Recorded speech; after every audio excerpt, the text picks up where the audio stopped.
Class 11 computer science के लिए chapter 2 के नोट्स आ चुके हैं। जैसे कि आपको सामने भी स्क्रीन में थोड़ी देर बाद नोट्स दिखने लग जाएंगे। और यार अगर आप हमारे चैनल पहले तो नहीं हो तो पहले सब्सक्राइब कर लो यार, क्योंकि यार आपको ये पता नहीं कि क्लास 11 के लिए बहुत ज़्यादा मेहनत की जा रही है अभी फिलहाल, क्योंकि क्लास 12 के अगर आप क्लास 12 के हो तो फिर क्लास 12 के लिए भी आप हमारे चैनल चेक कर सकते हो।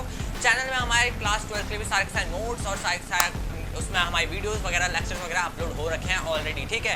और क्लास 11 के लिए यहाँ पे चैप्टर 2 के आज हम नोट्स डिस्कस कर रहे होंगे और वीडियो बहुत ज़्यादा इंपॉर्टेंट होने वाली है। अगर आपने इससे पहले चैप्टर 1 की वीडियो नहीं देखी है तो जल्दी से जाके वीडियो देख लो। और वीडियो देखने के बाद यार साथ साथ में अगर जो नोट्स दे रखे हैं अगर वो नोट्स डाउनलोड करना है तो फिर ज्वाइन करो हमारा टेलीग्राम लिंक, जो कि नीचे डिस्क्रिप्शन में दे रखा है।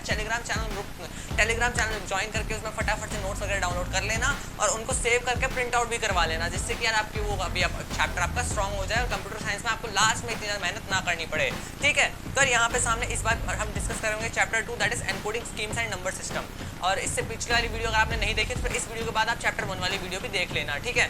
तो यार स्टार्ट करते हैं। जो कि सबसे पहले आपको सामने चैप्टर पे दिख रहा है यार हमारा encoding schemes and number system. तो हमारे जो चैप्टर है इसमें हमें आप सिलेबस देखोगे तो फिर सिलेबस में सबसे पहले डिस्कस कर रखा है बाइनरी ऑपरेटर वगैरह, जो बाइनरी बूलियन लॉजिक होता है, ये सारी चीज़ें डिस्कस कर रखी हैं। बट यार हमारा जो बुक है एनसीईआरटी बुक अगर आप देखोगे तो फिर एनसीईआरटी बुक में बूलियन लॉजिक से रिलेटेड कोई भी चीज़ नहीं दे रखी है, ठीक है। तो यार बूलियन लॉजिक से रिलेटेड चीज़ मुझे थोड़ा इधर उधर से बाकी बुक से डिस्कस करके बाकी बुक से देख के मुझे बूलियन लॉजिक्स वाला टॉपिक सर्च करना पड़ा, नेट से देखना पड़ा और तब जाके मैंने इन नोट्स में कंपाइल किया है। तो वीडियो पसंद आती है तो प्लीज़ यार वीडियो को एटलीस्ट एक लाइक दे देना। शेयर करना बाकी आपके ऊपर है, वो आप करना चाहो, बट प्लीज़ एटलीस्ट एक लाइक ये वीडियो डिजर्व करती है, ये आप भी जानते हो, ठीक है।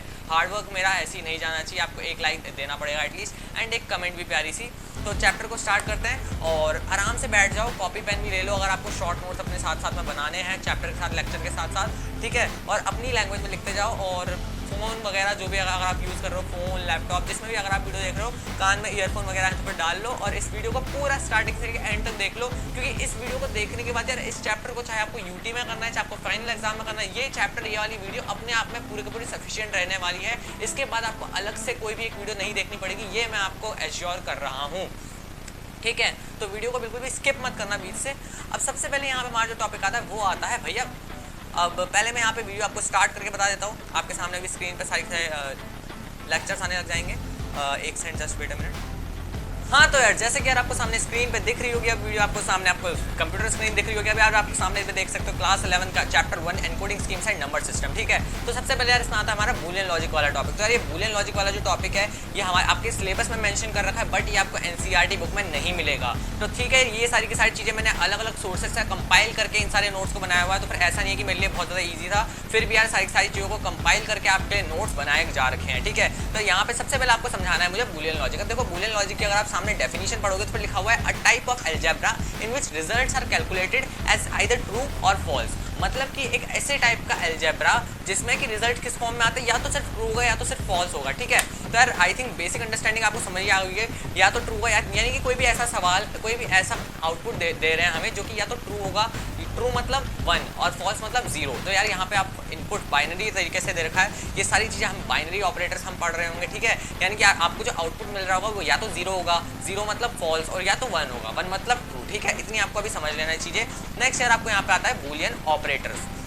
तो सामने मैं आपको करता हूँ बूलियन ऑपरेटर्स, ठीक है। अभी बूलियन ऑपरेटर्स है हमारा एंड और नॉट, ठीक है। अभी एंड और नॉट क्या होते हैं भैया, अब यहाँ पे देखो बूलियन ऑपरेटर्स में आपके 3 टाइप के बेसिक ऑपरेटर्स होते हैं, या आपके फंडामेंटल ऑपरेटर्स है, ठीक है। फंडामेंटल ऑपरेटर्स क्या होते हैं भैया, फंडामेंटल ऑपरेटर्स वो होता है जो सबसे बेसिक ऑपरेटर्स होता है, जिनके थ्रू हम बाकी कोई अलग ऑपरेटर खुद से क्रिएट कर सकते हैं, ठीक है। तो फिलहाल आपको भी हम एंड और नॉट डिस्कस कर लेते हैं। तो यहाँ पे क्या है एंड मतलब कि कोई दो चीज़ें ये भी और ये भी, और अगर ये दोनों चीज़ें हमारी होंगी तब जाके वो कंडीशन ट्रू होगी, ठीक है। या तो 1 या तो 1, अगर दोनों के दोनों 1 1 है तब जाके आउटपुट क्या आएगा हमारा 1 आ रहा होगा, ठीक है। मतलब कि ये और ये दोनों के दोनों, ये क्या कहता है इसको लॉजिकल मल्टीप्लिकेशन, ठीक है। ये बाइनरी ऑपरेटर होता है, इसमें जैसे यार आपको सामने एग्जांपल भी दिख रहा होगा एक्स और वाई। एक्स और वाई मतलब क्या है, अगर एक्स और वाई आपके दो इनपुट्स आप डाल रहे हो, ठीक है। अगर वो एक्स और वाई दोनों के दोनों 0 0 होंगे तो आपका एक्स डॉट वाई मतलब मल्टीप्लिकेशन, बहुत बेसिक चीज़ों से समझना है यार, आपको मल्टीप्लिकेशन समझना है कि एक्स और वाई दो चीज़ें, तो इनको मल्टीप्लाई करोगे इस पर क्या आएगा, जीरो आएगा। और अगर एक्स और वाई है, अब इन दोनों में से आपको ध्यान रखना है कि मल्टीप्लिकेशन में अगर कोई भी एक, चाहे वो एक्स हो या फिर वाई हो, अगर कोई भी एक आपका जीरो हो जाएगा तो आपका टोटल आंसर क्या आ जाएगा, जीरो हो जाएगा। ठीक है, तो एक्स और वाई क्या होता है, प्रोडक्ट निकालना होता है हमें इसमें बेसिकली। तो यहाँ पे पहली कंडीशन आपको देखिए, जब दोनों के दोनों जीरो है तो फिर ऑब्वियसली यार जीरो इंटू जीरो क्या होता है, जीरो होगा। सेकंड आपको कंडीशन दे रखी है जीरो इंटू वन, तो जीरो इंटू वन क्या होगा, वो भी जीरो होगा। वन इंटू जीरो वो भी जीरो होगा, और वन इंटू वन वो भी आपका जीरो होगा। ठीक है, अब यार यहाँ पे आपको सामने मैंने एक छोटा सा थोड़ा अपना खुद से सोचा कि यार किस तरीके से और आपको अच्छा समझ में आ सकता है। तो इसको आप ऐसे एज्यूम करना है कि वो एक इस टाइप का सर्किट है, जैसे कि आपको सामने दिख रहा होगा स्क्रीन पे। ठीक है, ये आपका ऐसा कोई सर्किट है जिसमें कि आपका यार दो स्विच हैं, एक ही सर्किट में एक ही वायर के साथ दो स्विच कनेक्टेड है। अब जब तक ये दोनों के दोनों स्विच हम एक साथ ऑन नहीं करेंगे, जब तक इन दोनों के दोनों स्विच को हम ऑन नहीं करेंगे, तब तक क्या होगा यार, ये हमारा बल्ब नहीं जलेगा। ठीक है, तो बेसिक चीज़ आप ये समझ सकते हो कि जब हमारे लिए इसको सर्किट को पूरा करने के लिए कंडीशन क्या है कि दोनों के दोनों चलने चाहिए, यानी कि जब दोनों के दोनों कब चल रहा है, जब एक्स की वैल्यू भी 1 है और वाई की वैल्यू भी 1 है, तब जाके हमारा क्या आ रहा है, बल्ब जल रहा है, मतलब कि बल्ब ऑन है। और इस टाइप का जो ये है, हमें तो इससे रिप्रेजेंट करता है, जो इसकी रिप्रेजेंटेशन होती है वो एक्स और वाई, यहाँ पे आके इस टाइप का कुछ हमारा जो है सर्किट हम बोलते हैं, फिर इसको जो इसका डिनोटेशन होती है वो इस तरीके से होती है। ठीक है, प्रोडक्ट वाली। नेक्स्ट हम पढ़ रहे हैं और। अब ये और क्या होता है, और होता है यार हमारा लॉजिकल एडिशन। लॉजिकल एडिशन मतलब जोड़ना। अब यहाँ पे सिंपली आपको समझ में आ गया होगा जोड़ना कैसे है। अब यहाँ पे एक्स वाई की वैल्यूज फिर से लेते हैं। अब एक्स की वैल्यू जब हमारी जीरो है, दोनों की दोनों वैल्यू जब हमारी जीरो है, तो फिर एक्स और वाई क्या है हमारा, वो भी जीरो है। और जब हमारा एक्स जीरो है, वाई वन है, अगर इन दोनों में से कोई भी वन हो जाता है हमारा, तो इनको ऐड करने के बाद आंसर क्या आएगा हमारा, वन आएगा। तो बस यार यही बहुत सिंपल चीज़ है यहाँ पे इस वाले कंडीशन में। और मतलब कि या तो ये, और मतलब क्या होता है कि जैसे कि अगर हम एग्जाम में और क्वेश्चन दे रखे हैं तो फिर हमें कोई ना कोई एक अटेम्प्ट करना होता है। ठीक है, उसी में ही मार्क्स मिल जाते हैं। तो फिर इसी में ही अगर हम कोई ना कोई एक में से अगर हमारा फ्लो हो रहा है, जैसे कि यहाँ पे मैंने सर्किट बना रखा है, अगर इन दोनों स्विच में से कोई भी एक स्विच हमारा क्या है, एक स्विच हमारा टर्न ऑन है, तो फिर हमारा आंसर क्या आ जाएगा, ऑन हो जाएगा, बल्ब क्या है हमारा, वो जल जाएगा। ठीक है, नेक्स्ट यार हमारा नॉट। आई होप यार यहाँ पे आपको सारी चीज़ें, ये वैल्यूज आपको समझ में आ रही हैं। ठीक है, ये इसी टाइप के क्वेश्चन आएंगे, मैं आपको बाद में बता दूंगा इसमें क्वेश्चन किस टाइप के फॉर्म होने हैं। ठीक है, और यार नीचे मैंने इंस्टाग्राम आईडी का भी लिंक दे रखा है, अगर आपने इंस्टाग्राम में मेरे साथ कनेक्टेड नहीं हो तो फिर इंस्टाग्राम में भी कनेक्ट हो जाना, और साथ में यार टेलीग्राम लिंक से आप इन नोट्स को डाउनलोड कर ही सकते हो। नेक्स्ट यार आपका नॉट। नॉट क्या करता है, नॉट मतलब ये नहीं। ठीक है, अगर आपने जीरो दे रखा है तो फिर नहीं वो भाई वो मना कर देगा, जीरो नहीं उसको वन चाहिए। अगर आप उसको वन दोगे तो फिर वो उसको भी नहीं कर देगा, वो क्या कर देगा, वन को जीरो बना देगा। मतलब कि जो भी इनपुट जा रहा है जीरो वन में इनपुट हो सकता है या तो ट्रू या तो फॉल्स। अब ट्रू को क्या कर देगा, वो फॉल्स कर देगा, और फॉल्स को क्या कर देगा, ट्रू कर देगा। नॉट ऑपरेटर का अब काम होता है कि वो उल्टा कर देता है। ठीक है, इसको हम इस तरीके से डिनोट करते हैं, और ऊपर वाला भी आपने देख लेना है, और वाले को हम थोड़ा चांद की तरीके से डिनोट करते हैं, आप इसको याद कर सकते हो। ठीक है, इस वाले में क्या होता है, एडिशन होता है। और ध्यान आपको ये रखना है कि अगर आपको एमसीक्यू में पूछा जा सकता है कि इनमें से आपको चार ऑप्शन दे देंगे और पूछेंगे कि इनमें से कौन सा आपका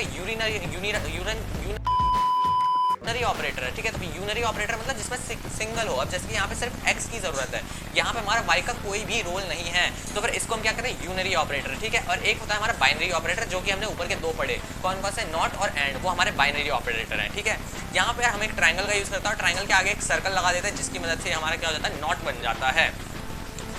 इसके बाद यार हमारा आता है नैंड। अब देखो भैया नैंड कहाँ से आ गया, आपने तो बेसिक तीन ही बताया था। तो यार तीन जो थे वो हमारे फंडामेंटल यानी कि बेसिक थे, बेसिक ऑपरेटर्स थे। अब इसके आगे जो है ये हमारे डिराइव्ड ऑपरेटर, हम एक तरीके से इनको नाम दे सकते हैं खुद से अगर हम बोले तो नैंड। अब देखो नैंड से आपको क्या समझ आ रहा है, दो चीज़ों से बना हुआ है नैंड का, एन और एंड। ठीक है, एंड का मतलब आपको पता ही है, ऊपर आपने समझ लिया, एंड का मतलब और, यानी कि एंड होने के लिए क्या है, दोनों की दोनों कंडीशन सेटिस्फाई होनी जरूरी है। ठीक है, अगर आपका एंड है तो फिर मतलब दोनों की दोनों कंडीशन सेटिस्फाई होंगी, तभी जाके आपका क्या होगा, आंसर सही होगा। बट यहाँ पे क्या है, आपका एन के साथ एंड लगा है, एन मतलब नॉट और एंड, एन मतलब नॉट। अभी नॉट मतलब आप समझ ही गए होंगे, यानी कि यार पहले आपको जो दो एक्स वाई दे रखे हैं, ठीक है, एक्स दे रखा है, वाई दे रखा है। अब इनको पहले आपको सिंपल उस तरीके से सॉल्व करना है, प्रोडक्ट के तरीके से। ठीक है, प्रोडक्ट के तरीके से मतलब कौन सा, जो हमने यहाँ पे समझा है, दैट इज एंड वाला, मतलब कि मल्टीप्लिकेशन वाले तरीके से समझना है। अब मतलब कि आपका जीरो जीरो है, तो फिर मल्टीप्लिकेशन होता तो फिर क्या आता, तो जीरो जीरो क्या होगा हमारा, जीरो जीरो मल्टीप्लाई होकर क्या हो जाना चाहिए, जीरो हो जाना चाहिए। ठीक है, बट जीरो और जीरो मल्टीप्लाई होकर हम नॉट ऑपरेटर भी लगा हुआ है साथ में, हमको ये ध्यान रखना है कि जीरो जीरो मल्टीप्लाई हुआ, उसके बाद साथ में हमारे पास यहाँ पे नॉट ऑपरेटर भी लगा हुआ है। वो नॉट ऑपरेटर क्या कर रहा है, जो हमारा जीरो और जीरो का जो रिजल्ट आया है, मतलब जो एक्स इंटू वाई का जो रिजल्ट आया है, इसको पलट दे रहा है।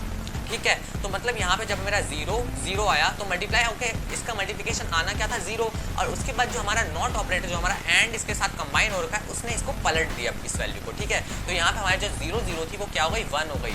जीरो वन मल्टीप्लाई हो गया, क्या आता, जीरो आता, बट इसकी वैल्यू भी पलट दी गई और वो क्या हो गया, वन हो गया, और वन जीरो की वैल्यू भी वन हो गई, और one one one one multiply होकर क्या आना था, 1 आना था, बट फिर से वैल्यू पलटनी है आखिरी में, क्योंकि तो 1 की वैल्यू पलट के क्या हो जाएगी, 0 हो जाएगी। तो इस टाइप से हमारा NAND ऑपरेटर हम यूज़ करते हैं। और यहाँ पे यार आपको सामने डायग्राम भी दिख रहा होगा x और y का, और यहाँ पे x और y का हमने क्या कर दिया है, बेसिकली हम इसको कॉम्प्लीमेंट बोल सकते हैं, ठीक है, कॉम्प्लीमेंट कर दिया है। नेक्स्ट आपका यार यहाँ पे नॉर। अब देखो नॉर क्या होता है, नॉर सूप नहीं, हाँ ठीक है, ये नॉर सूप नहीं है, ये अलग टाइप का ये ऑपरेटर है यहाँ पे नॉर। तो नॉर मतलब क्या, एन, नॉर में आपके 2 वर्ड्स है, दैट इज एन और एन मतलब आपको पता है यार, सिंपल ऊपर वाले में जैसे मैंने बताया था, एन मतलब नॉट, और मतलब और, ठीक है। तो नॉट और मतलब कि पहले हम क्या करेंगे, और वाला रिजल्ट निकालेंगे, उसके बाद उसका उल्टा कर देंगे नॉट की वजह से, ठीक है। अब ये क्या है, कॉम्बिनेशन ऑफ नॉट एंड और, 2 और मोर इनपुट एंड 1 आउटपुट। हाँ भाई, तो फिर यहाँ पे 2 या 2 से ज़्यादा इनपुट जाते हैं और आउटपुट क्या आता है, 1 ही आता है। 2 से या 2 से ज़्यादा लिखा हुआ है, बट आपको अभी पढ़ना क्या है, सिर्फ 2 ही इनपुट वाला आपको पढ़ना है। अब जैसे कि यहाँ पे चलो एग्जाम्पल लेते हैं, जैसे कि 0 और 0 है, ठीक है। अब अगर मैं और ऑपरेटर यूज़ कर रहा हूँ, फिर 0 और 0 में से मेरा क्या होना चाहिए था, मेरी कोई भी एक वैल्यू 1 होनी चाहिए थी, ताकि मैं क्या कर देता, इसको 1 कर देता, ठीक है। बट ये तो क्या है, दोनों के दोनों पहले से ही 0 है, ठीक है। तो 0 और 0 है, तो फिर मैं इनको, अगर मैं इनको एडिशन करूंगा तो फिर मेरा क्या आना चाहिए, 0 ही आना चाहिए, ठीक है। क्यों भाई, और क्या होता है, एडिशन ही होता है ना। तो अगर मैं इन दोनों को ऐड करूंगा तो मेरा क्या आना चाहिए, 0 आना चाहिए, बट मेरा यहाँ पे क्या है, नॉट लगा हुआ है। तो नॉट की वजह से जो मेरा फाइनल आउटपुट होगा वो चेंज हो जाएगा, उल्टा हो जाएगा। दैट इज, अगर 0 है तो फिर 1 हो जाएगा, और अगर मेरा 1 है तो फिर 0 हो जाएगा। तो फिर यहाँ पे मेरा जो आउटपुट आना था वो 0 और 0 की वजह से मेरा 0 आना था, बट आ क्या रहा है, 1 आ रहा है। और यहाँ पे मेरा आउटपुट 0 और 1, अब 0 और 1 को मैं ऐड करूंगा तो मेरा 1 आएगा, बट ये उल्टा हो जा रहा है। तो फिर 1 की वजह से क्या हो जा रहा है, 0 में कन्वर्ट हो जा रहा है, फिर 1 और 1, 1 और 1। अब देखो भैया, यहाँ पे एक क्वेश्चन हमने भी अपने टीचर से पूछा था कि भाई सर यहाँ पे हम एडिशन ऑपरेटर का यूज़ कर रहे हैं, तो फिर 1 और 1 जब ऐड कर रहे हैं तो फिर ये आउटपुट 2 क्यों नहीं आता, ठीक है।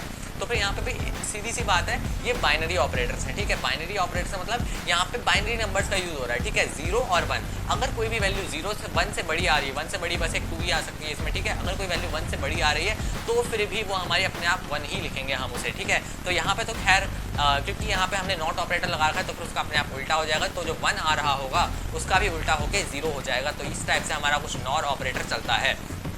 इसका यार सामने आप डायग्राम देख सकते हो, और कई बार एग्जाम में इस टाइप का डायग्राम पूछ लिया जाता है कि भाई नॉर का डायग्राम बनाओ या फिर नैंड का डायग्राम बनाओ, ठीक है। और यही था यार इस वाले में। नेक्स्ट हम देख रहे हैं ज़ोर। अब देखो ये ज़ोर क्या होता है, ज़ोर मतलब एब्रीविएशन ऑफ एक्सक्लूसिव और। एक्सक्लूसिव और का क्या मतलब भैया, चलो देख लेते हैं। पहले तो आप डायग्राम देख लो, यहाँ पे पहले 2 इस तरीके से बना रखा है, उसके बाद आखिरी में इसके ऊपर एक और ऐड कर रखा है, मतलब इसी का ही सेम टू सेम यहाँ पे ये ऊपर वाला सर्कल हटा दिया और नीचे से एक इस टाइप का एक कनेक्शन ऐड कर दिया, ठीक है। नेक्स्ट यार आपको यहाँ पे मैं दिखा देता हूँ इसका किस तरीके से आपका टेबल बनी हुई है यहाँ पे। अब 0 और 0 का आंसर क्या आ रहा है, 0, 0 और 1 का क्या आ रहा है, 1, 1 और 0 का आ रहा है 1, और 1, 1 का आ रहा है 0। तो यहाँ पे तो भैया हमारे कुछ अंडरस्टैंडिंग बैठ नहीं रही। अब देखो सीधा सिंपल, इसको बहुत सिंपल तरीके से मैं अगर आपको बताऊँ तो जहाँ पे भी अगर आपके x और y सेम है तो वहाँ पे रिजल्ट 0 हो जाएगा, और जहाँ पे x और y सेम है वहाँ पे रिजल्ट 0 हो जाएगा, जहाँ पे x और y अलग अलग है वहाँ पे रिजल्ट 1 हो जाएगा, ठीक है। जैसे कि x और y सेम कहाँ पे, x और y यहाँ पे पहली वाली कंडीशन में सेम है, और x और y फोर्थ वाली कंडीशन में सेम है। पहली वाली कंडीशन में दोनों के दोनों 0 0 है, चौथी वाली कंडीशन में दोनों के दोनों 1 1 है, ठीक है। तो यहाँ पे जब ये दोनों के दोनों 0 0 है तो फिर आंसर क्या हो जाएगा, 0 हो जाएगा, और दोनों के दोनों जब सेम 1 1 है तो फिर ये आंसर 0 हो जाएगा। बाकी डिफरेंट टाइम जब भी वो एक दूसरे से अलग अलग हैं, x और y की वैल्यू अलग अलग है, किसी की वैल्यू 1 है, किसी की वैल्यू 0 है, किसी की वैल्यू 0 है, किसी की वैल्यू 1 है, तब आंसर हमारा आउटपुट हमारा 1 आने वाला है, ठीक है। नेक्स्ट यार यहाँ पे लास्ट इस वाले का फिलहाल का last, that is D Morgan's law. देखो यार आपने हो सकता है पढ़ा भी होगा पहले डी मॉर्गन्स लॉ के बारे में, दैट इज अगर आप मैथ्स के स्टूडेंट हो, ठीक है, तो फिर ये वाला आपने जरूर टॉपिक पढ़ रखा होगा। अब टॉपिक क्या कहता है कि the complement of the union of 2 sets is equal to the intersection of the complements and the complement of the intersection of 2 sets is equal to the union of the components. These are called De Morgan's law. अब देखो सामने इसको simple से मैं छोटी वाली equation से समझाता हूँ। अगर हम किसी तो चाहे हम क्या ले रहे हैं, ए और बी ले रहे हैं, ठीक है। अगर हम इन 2 ए और बी का एडिशन करते हैं, मतलब इनको जोड़ते हैं और उसके बाद इनका कॉम्प्लीमेंट निकालते हैं, तो वो किसके इक्वल होगा, ए का कॉम्प्लीमेंट प्लस बी का कॉम्प्लीमेंट। मतलब कि अगर हम इन दोनों को अलग अलग कॉम्प्लीमेंट दे देते हैं, ए प्लस बी का होल कॉम्प्लीमेंट निकालेंगे तो वो अल्टीमेटली किसके इक्वल होगा, ए का कॉम्प्लीमेंट डॉट बी के कॉम्प्लीमेंट। मतलब कि यहाँ पे product of both the complements of A and B, ठीक है। ए का कॉम्प्लीमेंट और बी के कॉम्प्लीमेंट के प्रोडक्ट के इक्वल हो जाएगा, ठीक है। और सेम टू सेम यहाँ पे इसी का ही उल्टा, that is A dot B का कॉम्प्लीमेंट। अब यहाँ पे डॉट के साथ कॉम्प्लीमेंट लगा हुआ है, ठीक है, ए डॉट बी का होल कॉम्प्लीमेंट। तो इसका क्या हो रहा है answer, A complement plus B complement, ठीक है। तो यहाँ तक ये टॉपिक हो गया। अब देखो यार हमारा यहाँ से मेन टॉपिक आ जाता है दैट इज एनकोडिंग स्कीम, जो कि चैप्टर भी इसी के ऊपर है हमारा, एनकोडिंग स्कीम्स के ऊपर, ठीक है। अब एनकोडिंग स्कीम्स क्या होता है, हमारा process of converting data from one form to another, ठीक है। अब एनकोडिंग स्कीम्स मतलब किसी एक डाटा को या फिर किसी एक डाटा को एक फॉर्म से दूसरी फॉर्म में कन्वर्ट करना ही एनकोडिंग कहता है, चाहे वो एक लैंग्वेज से दूसरी लैंग्वेज में हो, वो भी एनकोडिंग कहलाएगा। बट यहाँ पे हम बात किसकी कर रहे हैं, डाटा की बात कर रहे हैं, ठीक है। सबसे पहली बात आती है यहाँ पे ASCII। क्वेश्चन बताऊं मैं अगर कैसा फॉर्म होता है, तो इस वाले में से मोस्ट कॉमनली क्वेश्चन फॉर्म होता है फुल फॉर्म का, ठीक है। ASCII की फुल फॉर्म क्या होती है, हमारी से भी 11th क्लास में यही पूछा गया था मोस्टली, ठीक है। तो ASCII की आपको फुल फॉर्म क्या लगती है, American standard code for information technology. ASCII कहाँ से आया है, अमेरिकन स्टैंडर्ड कोड, अमेरिका का स्टैंडर्ड कोड है। और ऐसी सेम सेम अगर आपको ISCII पूछा जाए, मतलब कि आई मतलब Indian standard code of information technology, तो ये आपको याद रखना है।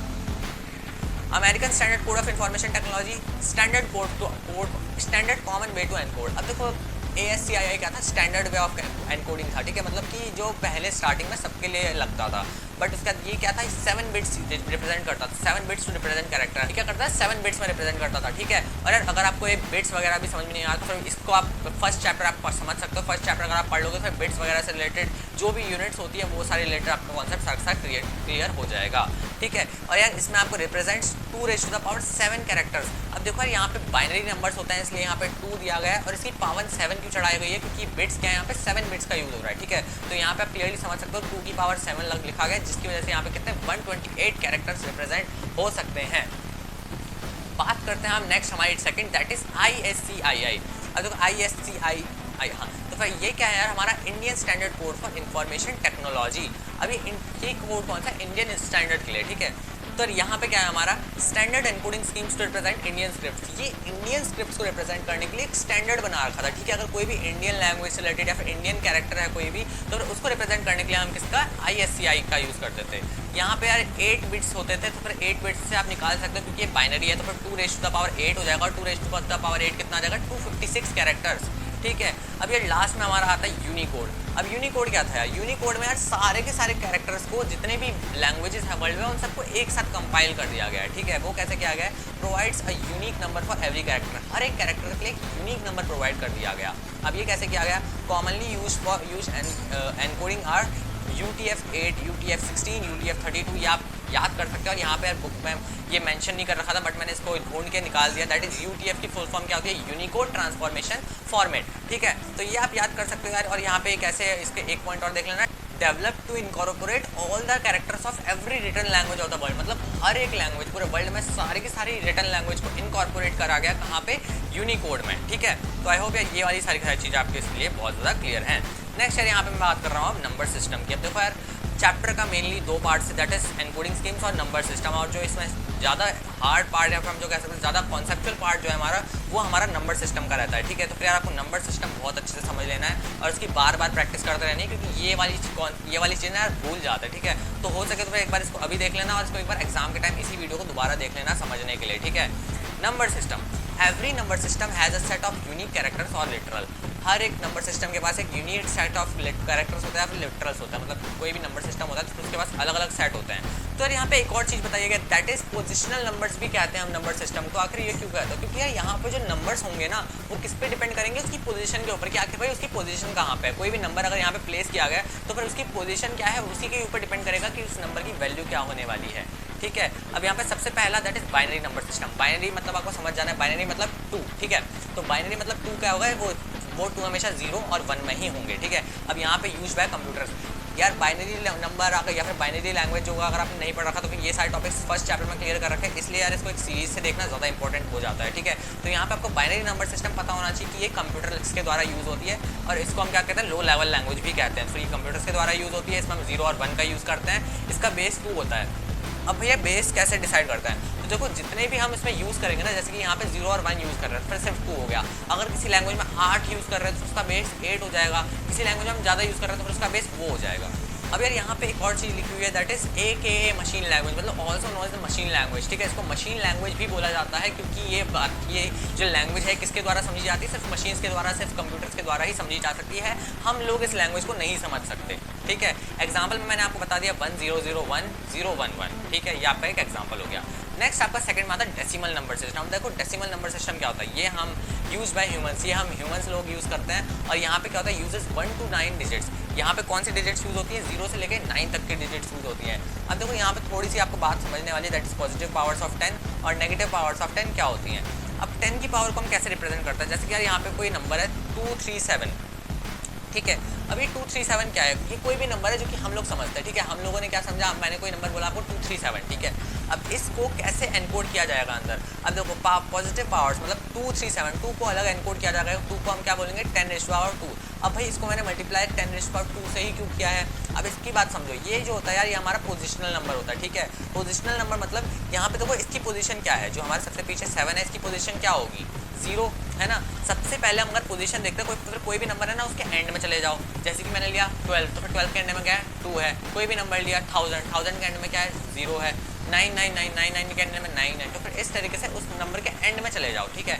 एंड वाली पावर क्या होगी 0 होगी, उसके आगे वाली 1, उसके आगे वाली 2, उसके आगे वाली 3, इस तरीके से पावर्स का डिस्ट्रीब्यूशन होता है।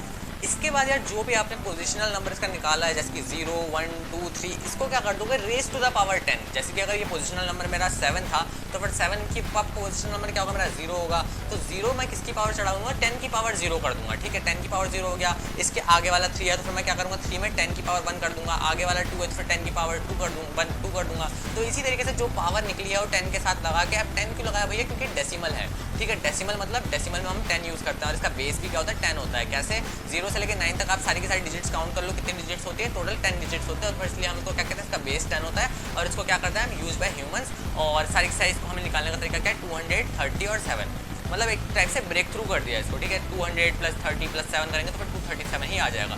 अब नेगेटिव पावर्स कैसे लगाते हैं, अब देखो नेगेटिव पावर्स मतलब वो तब यूज़ होती है, अभी नीचे आप पढ़ोगे, आगे मैं अच्छे से एक्सप्लेन करूंगा नेगेटिव पावर्स को। नेगेटिव पावर्स मतलब कोई नंबर के जो पीछे लगी हुई है, पॉइंट के बाद जब पावर लगी हुई है, ठीक है। जैसे कि यहाँ पे 237.25 लगा देता मैं, तो फिर ये नेगेटिव में पावर्स आ जाएंगी, ठीक है। पॉइंट के जस्ट बाद वाली पावर क्या होगी 10⁻⁻1, उसके बाद वाली पावर क्या होगी 10⁻², मतलब यहाँ पे पावर घटती जाएंगी, ठीक है। तो यहाँ पे क्या हो जाएगा 2 × 10⁻⁻1 क्या हो जाएगा 0.2 और 5 × 10⁻⁻2 0.05 हो जाएगा। अगला हम टॉपिक समझ रहे हैं ऑक्टल नंबर सिस्टम। अब ऑक्टल नंबर सिस्टम मतलब आपको नाम से पता लग रहा है ऑक्टल, ऑक्टल मतलब 8, ठीक है। Use for compact representation of the binary numbers. Binary numbers का कॉम्पैक्ट मतलब छोटे तरीके से रिप्रेजेंट करने के लिए हम किसका ऑक्टल का यूज करते हैं। इसका बेस 10 होगा। ऑब्वियसली ऑक्टल नाम से आपको समझ जाना है कि ऑक्टल मतलब ऑक्ट, ऑक्ट कहाँ से आया है 8 से आया है, ठीक है। तो यहाँ पे इतना समझ गया बस यार, यहाँ पे ज़्यादा कुछ बताने के लिए था नहीं, तो फिर ऑक्टल नंबर सिस्टम आपको बस अभी इतना ही ध्यान रखना है। बाद में हम इनकी सारे कन्वर्जन के टाइम पे समझ लेंगे, ठीक है। मैं नहीं चाहता था कि यार इनको बहुत ज़्यादा बल्कि नोट्स बना दूँ, मैं बस कम से कम में पेजेस में आपके सारे के सारे कॉन्सेप्ट क्लियर करवाना चाहता हूँ, ठीक है। मेरा और कोई मकसद नहीं है, आप यूट्यूब में देख लोगे आपको घंटों का कॉन्टेंट मिल जाएगा, ठीक है। बट यार ये सब कुछ वो नहीं होता भाई, घंटों तक आप एक ही सब्जेक्ट पढ़ते रहोगे, ठीक है। कंप्यूटर साइंस पढ़ना तो फिर जितने में आपको सारी चीज़ें कवर हो रही हैं उतने में ही कवर करवाना मेरे को ज़्यादा सही लगता है, ठीक है। प्रेफरेबली भाई ऐसा भी आप मुझे बताओ, अगर मैं इन्हीं चीज़ों को आपको एक पूरा स्लाइड बना दूँ, पूरा लाइन बाय लाइन पढ़ाऊँ, तो यार उसका कोई मतलब नहीं बनता, ठीक है। जो आपको पढ़ना है, जो आपको इंपॉर्टेंट है, जो चीज़ आपको समझनी है, वो चीज़ आपको समझ में आ जानी चाहिए। उसके अलावा मेरा कोई मकसद है नहीं यहाँ पे, ठीक है। नेक्स्ट आपका हेक्साडेसिमल नंबर सिस्टम। हेक्साडेसिमल बहुत सिंपल सी चीज़ है। डेसिमल मतलब 10, हेक्सा मतलब 6, 10 और 6 16, ठीक है, बात खत्म। हेक्साडेसिमल मतलब 16। तो यार इसका यूज़ क्यों होता है, इसका यूज़ होता है कॉम्पैक्ट रिप्रेजेंटेशन के लिए। सेम टू सेम जैसे ऑक्टल का यूज़ होता है वैसे ही हेक्साडेसिमल का भी यूज़ होता है। क्यों कॉम्पैक्ट रिप्रेजेंटेशन, भाई इतने सारे नंबर हैं, बाइनरी की तरह हम हर चीज़ को 1 0 1 0 1 0 0 1 0 ऐसे तो नहीं करते नहीं रहेंगे, ठीक है। तो रिप्रेजेंटेशन थोड़ा कॉम्पैक्ट करने के लिए हम किसका हेक्साडेसिमल का यूज़ कर रहे हैं, ठीक है। हेक्साडेसिमल में यहाँ पे हम कंसिस्ट 16 सिंबल्स, तो यहाँ पे बेस क्या हो जाएगा 16 सिंबल्स भैया वो कौन कौन से होते हैं 0 to 9 होंगे और उसके बाद A to F, इनको काउंट कर लेना सारे के सारे। 0 to 9 हमारे 10 हो गए और A to F क्या होते हैं हमारे 6 कैरेक्टर्स होते हैं। तो यहाँ पे टोटल कितना है 16 यूनिक सिंबल्स होते हैं। एग्जांपल्स मैंने बता दिया आपको, जैसे कि 2 3 23 8.05, इसका बेस क्या हो गया यहाँ पे 16 और यहाँ पे 1 6 1 C3, ये सारी चीज़ें आपके इसके एग्जांपल्स हुए। अब बात आती है कन्वर्जन्स के पे। अब यार कन्वर्जन्स वाला जो टॉपिक है थोड़ा हैवी टॉपिक है, तो फिर अभी बैठे रहो थोड़ा, क्योंकि मोस्ट इंपॉर्टेंट पार्ट जो अभी यहाँ पे इसके आगे शुरू होने वाला है, ठीक है। कन्वर्जन्स ईजिली समझ में नहीं आती है, अगर आपको एक बार समझ आ गई तो फिर भी आपको बार बार प्रैक्टिस करते रहनी है, ठीक है। मेरी बहुत ज़्यादा रिक्वेस्ट रहेगी आपको कि प्लीज़ यहाँ से तो अभी वीडियो मत छोड़ना, अगर यहाँ तक रह गए हो, ठीक है।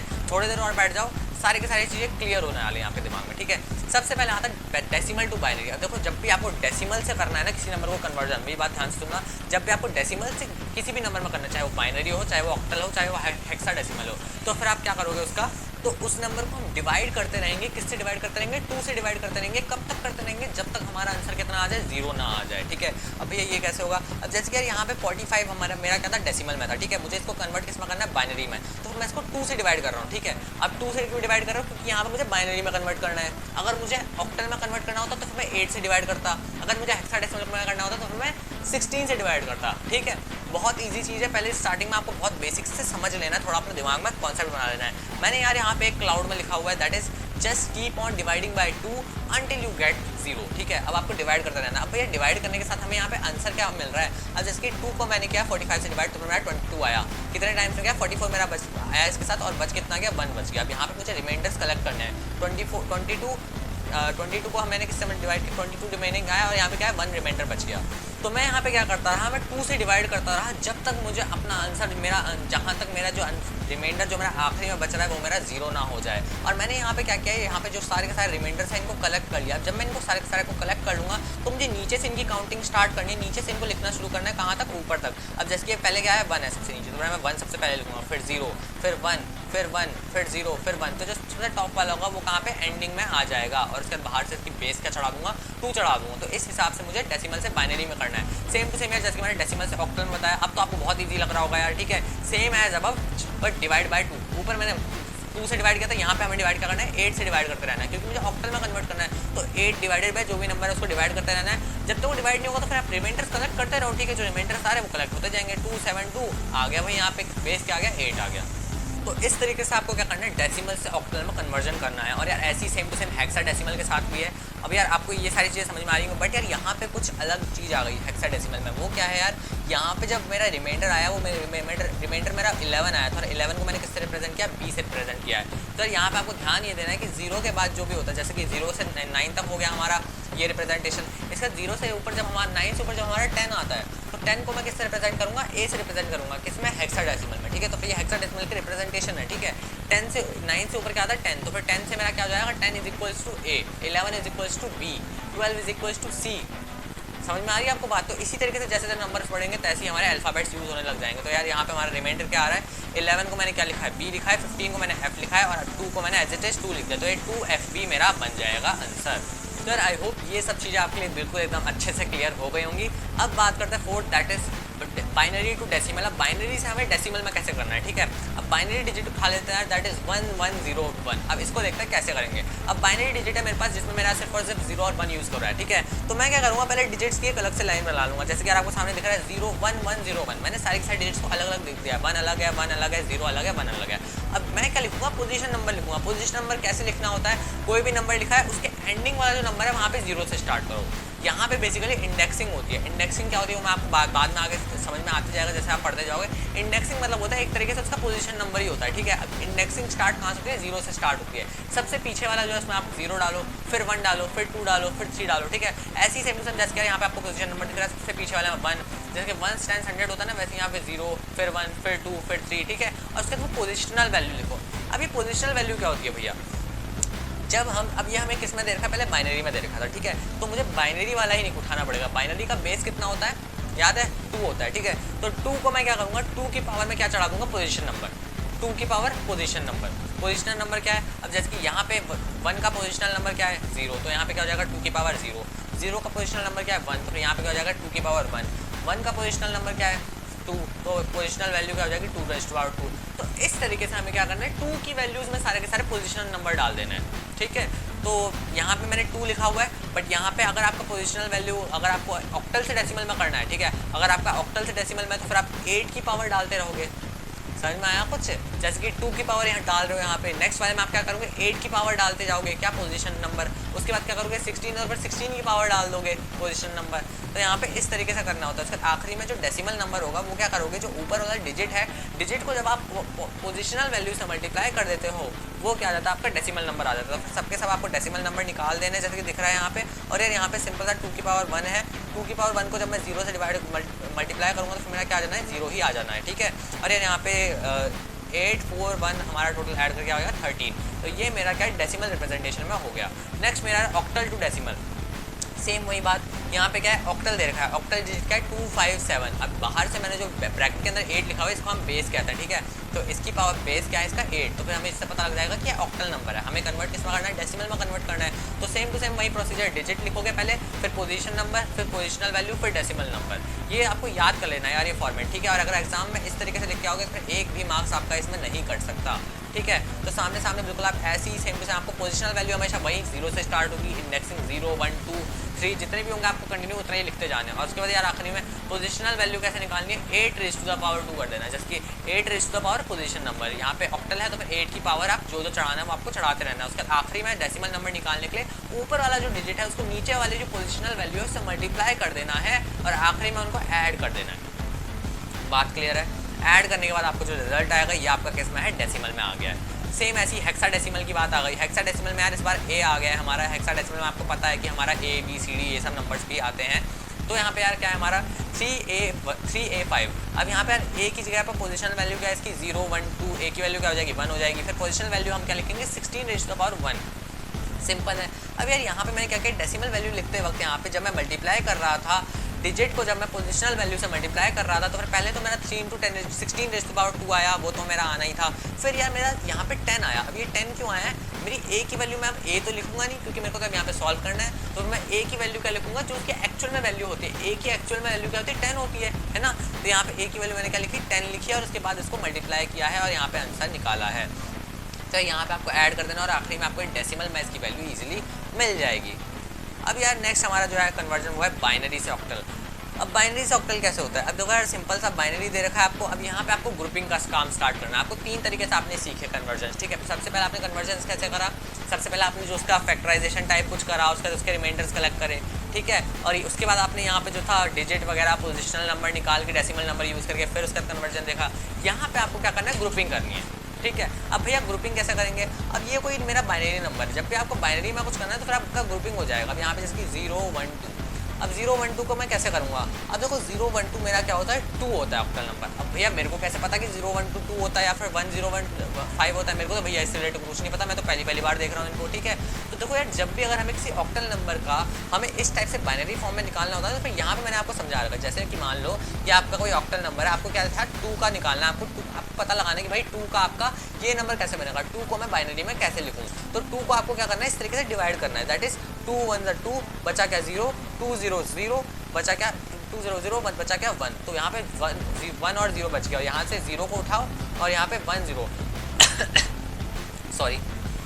तो अब आप कह सकते हो कि भैया यहाँ पे 0 1 0 आया है तो फिर आपने यहाँ पे 0 को भी क्यों उठाया, यहाँ पे तो बस 1 और 0 को उठाना चाहिए था। तो देखो हमें यहाँ पे कितना चाहिए 3 डिजिट का नंबर चाहिए होगा, ठीक है। तो 3 डिजिट को उठाने के लिए मुझे यहाँ से 0 को भी लेना पड़ेगा, ठीक है। तो 0 1 0 करके मेरा ये क्या हो गया 2 का representation in the form of binary numbers, ठीक है। नेक्स्ट यार आपका सेम टू सेम जब मुझे 5 को करना है तो फिर मैं सेम टू सेम इसी तरीके से डिवाइड करूँगा तो मेरा 1 1 1 आ जाएगा, मेरा रिमाइंडर्स कलेक्ट हो गए। तो ये मेरी बाइनरी फॉर्म आ गई है। इसी हिसाब से यार आप 100 का भी निकाल सकते हो, ठीक है। 100 का निकाल के आप क्या 100 का आप क्या आ जाएगा ये 4 हो जाएगा। तो यार आपको 9 तक के तो ये आपको याद कर लेना है बिल्कुल बाइनरी वाले, ठीक है। तो ये आपका क्या हो जाएगा ऑक्टल में आपकी फॉर्म निकल के आ जाएगी। नेक्स्ट आपको यार ऑक्टल से बाइनरी में जब आपको करना है तो ऑक्टल से बाइनरी में करने के लिए आपको ऑक्टल नंबर दे रखा है यहाँ पे, दैट इज बेस 10 बेस 8 के साथ क्या दे रखा है आपको ऑक्टल नंबर दे रखा है। अब इस ऑक्टल नंबर को जब आपकी बाइनरी वैल्यू निकालनी है सेम वही प्रोसीजर, ठीक है। 7 का आप जैसे कि मैंने यार इसमें भी बता दिया 7 का आपको अगर बाइनरी निकालना है तो आप कैसे निकालेंगे, यहाँ पे 1 1 1 इस तरीके से आपको बाइनरी आ जाएगा। तो आपको ये तो याद ही हो जाएगा, कुछ टाइम बाद आपको याद ही कर लोगे आप 7 का कि ये क्या होता है बाइनरी फॉर्म। तो 7 की बाइनरी फॉर्म लिखी, 0 की बाइनरी फॉर्म लिखी और 5 की बाइनरी फॉर्म लिखी और इनको एक साथ एक के पीछे एक ऐड करके लिख दिया और इसकी क्या बना दी हमने बाइनरी फॉर्म बना दी। ये हो गया यार बहुत सिंपल। नेक्स्ट आपका बाइनरी से हेक्साडेसिमल में करना है। देखो पूरा आपको बाइनरी में दे रखा है। अब हेक्साडेसिमल में आपको याद रखना है कि यहाँ पे यार 4 बिट्स बनते हैं, ठीक है। 4 बिट्स की ग्रुपिंग होती है तो यार यहाँ पे आपको क्या करना पड़ेगा 4 लेने पड़ेंगे। तो यहाँ पे ग्रुपिंग होगी आपकी 4 की, ऊपर आपकी ग्रुपिंग किसकी हुई थी 3 में यहाँ पे हमने जो कन्वर्जन किया था, बट यहाँ पे आपकी ग्रुपिंग हो रही है इन द टर्म्स ऑफ 4 में आप तोड़ रहे हैं। जो हमारे बाइनरी दे रखा है मैंने इसको तोड़ दिया 4 में। अब यहाँ पे सबसे पहले क्या आया मेरा 0 0 0 1, फिर क्या आया 1 0 1 0। अब तो यहाँ पे आप सोच सकते हो कि भैया यहाँ पे 0 0 0 1 कैसे आया और यहाँ पे 1 0 1 0 कैसे आया। तो देखो यार आपको ध्यान से देखना है, जो आपका लास्ट में देखा है ना, लास्ट में से आपको सेलेक्ट करना है। जैसे कि आपको पूरा दे रखा है बाइनरी नंबर दे रखा है, तो आप लास्ट में आप क्या लिख रहे हैं, आपको लास्ट से ग्रुपिंग करना स्टार्ट करो। पहले 1100 है तो फिर 1100 को सबसे पीछे लिख लो। फिर क्या है आपका यहाँ पे 0 1 0 1, तो ये 0 1 0 1 जो है इसको पीछे से लिख के 0 1 0 1 करके इसको यहाँ पे लिख दो। और फिर आखिरी में आपका जो बचेगा वो क्या बच रहा है 0 और 1 बच रहा है। बट आपको कैसे लिखना है, आपको तो भाई इसको 4 डिजिट्स में लिखना है तो फिर क्या करूँगी, 010 जो आखिरी में बच रहा है, या फिर हम कह सकते हैं जो 0110 आप जो बोलो उसको, ठीक है, जो ये 01 बच रहा है इसके आगे मुझे एडिशनल 0 में लगा देना है, ठीक है। अब ये मैंने यहाँ पे आपको जैसे दिख रहा होगा आखिरी में बचा कितना, 01 ही बचा था, बट मैंने यहाँ पे एडिशनली 2 0 और लगा दिए हैं। क्यों? क्योंकि मुझे ग्रुपिंग करनी है यहाँ पे। बात क्लियर है?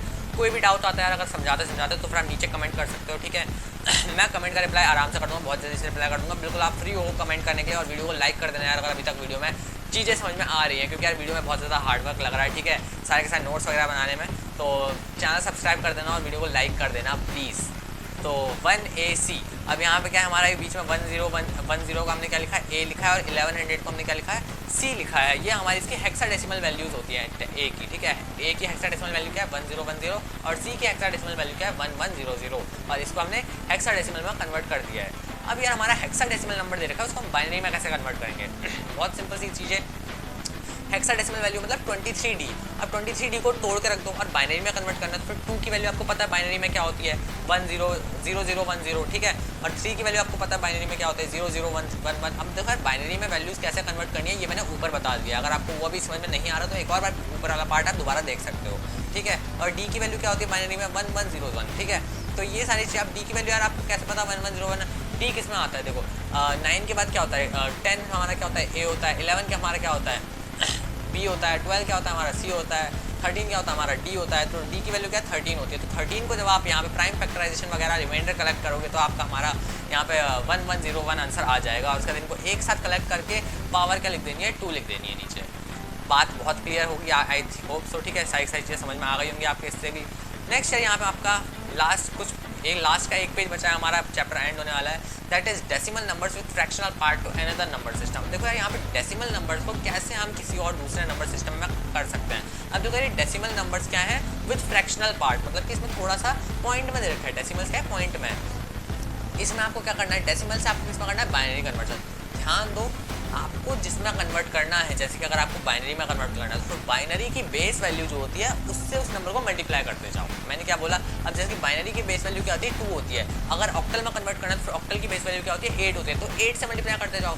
16 में करना तो फिर 16 से मल्टीप्लाई करते जाओ। यहाँ का एग्जाम्पल लें तो फिर जैसे कि 06575 लेना है, 065 को मैंने 2 से मल्टीप्लाई किया। क्यों? क्योंकि बाइनरी का क्या होता है 2 होता है बेस वैल्यू, ठीक है। तो फिर 2 से मुझे मल्टीप्लाई करते जाना है और तब तक मल्टीप्लाई करना है जब तक मेरा जो रिजल्ट आता है आखिरी का वो मेरा रिपीट ना हो जाए। अब यहाँ पे रिपीट कैसे हुआ है 0.400। अब देखो 0.400 यहाँ पे कहाँ पे आया है, देखो 400 यहाँ पे पहले आ चुका है एक बार, 0.400 आपका पहले आ चुका है, इससे पहले कोई भी वैल्यू रिपीट नहीं हुई। 350 फ्रेश वैल्यू थी, 700 फ्रेश वैल्यू थी, यहाँ पे आपको बस फ्रैक्शनल पार्ट देखना है, ठीक है।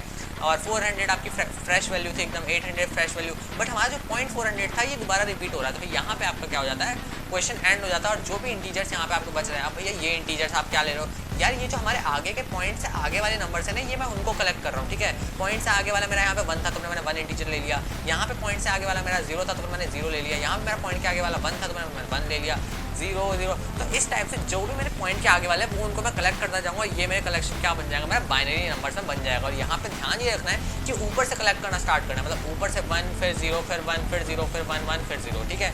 हमें से नीचे से ऊपर नहीं करना, ऊपर से नीचे का कलेक्शन करना है।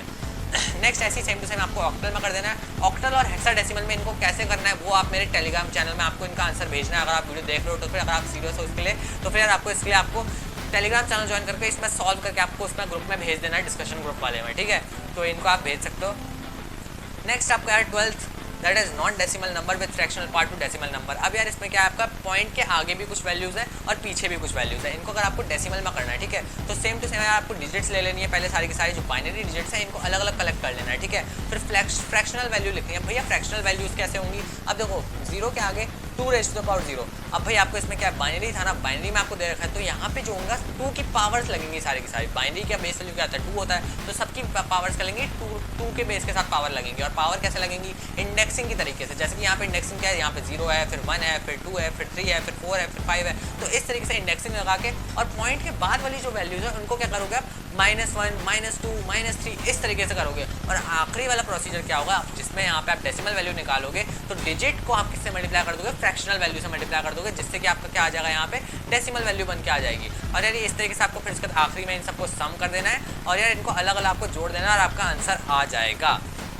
तो यार ये भी आपके लिए आई होप बहुत ज़्यादा क्लियर होगा। अब यार सेकंड चीज़ आपको इसको डेसिमल नंबर में करना है, ऑक्टल को, ठीक है। अब यार ये आपको मुझे टेलीग्राम लिंक में मैंने नीचे दे रखा, आपको मुझे टेलीग्राम में आंसर करना है ये, ठीक है। अगर आप अपनी स्टडीज़ को लेकर सीरियस हो, सीरीज़ को लेकर, ठीक है, तो फिर आपको ये सब कुछ करना है।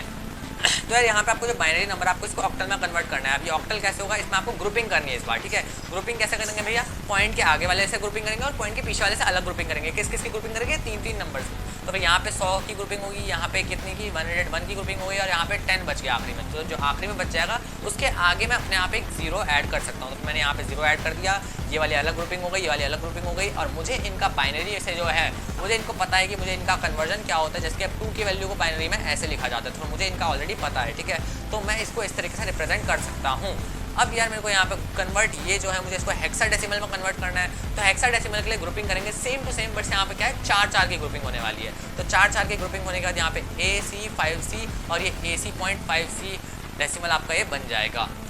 तो यार आई होप यहाँ पे यार आपको सारी चीज़ें आपको चैप्टर की क्लियर हो गई होंगी। यहीं तक कि चैप्टर का एंड है, इसके बाहर से इस चैप्टर से कोई भी चीज़ नहीं पूछने वाले हो, ठीक है। और यार अगर चैप्टर में कोई भी डाउट आता है प्लीज़ मुझे नीचे कमेंट करो यार, और वीडियो को लाइक कर दो। वरना यार वीडियो को लाइक करो, अगर वीडियो को लाइक करोगे तो फिर तभी जाकर यार ये वीडियो और लोगों तक भी पहुँचेगी। और ये वाले नोट्स डाउनलोड करने के लिए नीचे डिस्क्रिप्शन में लिंक दे रखा है, टेलीग्राम से डाउनलोड कर लेना और टेलीग्राम ज्वाइन भी कर लेना, ठीक है, क्योंकि वहाँ पे मैं इंपॉर्टेंट अपडेट्स देते रहता हूँ। इंस्टाग्राम का लिंक भी आईडी का नीचे दे रखा है, तो फिर यार उसमें भी आप मेरे से जुड़ के आप मेरे से पर्सनल कोई भी प्रॉब्लम है वो शेयर कर सकते हो। कोई भी चीज़ समझ में नहीं आ रही, कोई टिप्स ट्रिक्स या फिर कोई एग्जाम से रिलेटेड क्वेरी, सारी चीज़ें पूछ सकते हो, मैं आपको रिप्लाई ज़रूर करूँगा, ठीक है। सर आई होप ये वाली वीडियो आपको पसंद आई होगी। इस वाली वीडियो के लिए इतना ही, मिलते हैं आपसे नेक्स्ट चैप्टर की वीडियो के लिए। और नेक्स्ट चैप्टर की वीडियो चाहिए तो फिर नीचे सब्सक्राइब बटन दे रखा है, उसको सब्सक्राइब करने के लिए होता है वो, ठीक है, ऐसे नहीं रखा हुआ होता। उसको सब्सक्राइब करो और वीडियो को लाइक करो ताकि हर एक वीडियो का रिकमेंडेशन आपके पास पहुंच जाए। तो इस वीडियो के लिए इतना ही, मिलते हैं आपसे नेक्स्ट वीडियो, तब तक के लिए बाय बाय।